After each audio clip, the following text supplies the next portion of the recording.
He called in a probable homicide, and that's when the gears started moving. Within half an hour, 5 forensic technicians had arrived to process the scene, and Detective Olivia Rhodes had begun interviewing potential witnesses. A detective had numbered and described each photograph, giving me a guide as I flipped through the stack.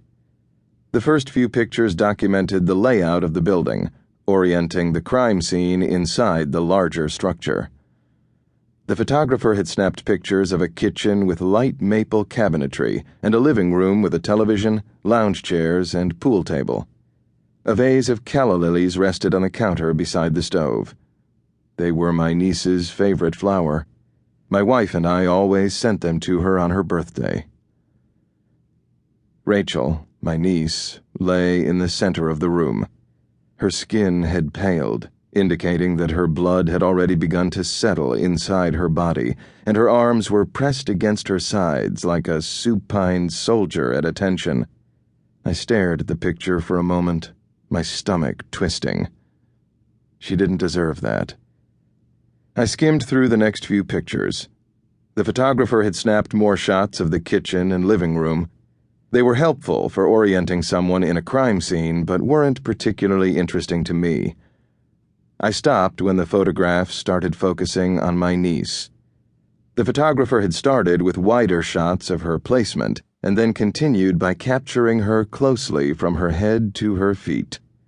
She had no obvious external injuries, nor could I see puddles of blood around her. That was comforting. Unfortunately, I knew without even reading the crime scene report that someone had staged her body. I turned through the stack of photos until I found one focusing on Rachel's neck. She wore a light blue polo shirt with an open collar.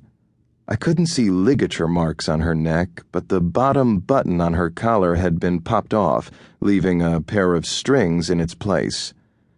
The detective in charge might not have thought much of it, but that wasn't like Rachel. She was as meticulous about her clothes as anyone I had ever met. She wouldn't have worn that shirt until she had a new button sewn back on. I shifted in my seat and flipped through a few more pictures until I saw one focusing on her waist. Rachel wore a denim skirt with buttons instead of a zipper in front. The buttons were misaligned, though, so the skirt would have ridden uncomfortably against her abdomen.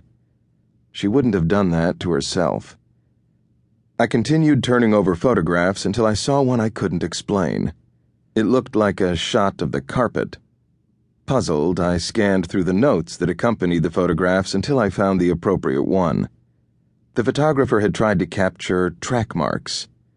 I looked at the picture again, straining my eyes until I saw 2 long strips where the carpet's mat was flattened in one direction. I couldn't be sure, but it looked as if someone had pulled Rachel into the room by her arms, with her feet dragging behind her. Bile rose in the back of my throat. I stared at that picture, thankful I hadn't seen it before going to my sister's house. Since I had come right from home, I hadn't been able to tell her much about her daughter's death. That was probably good.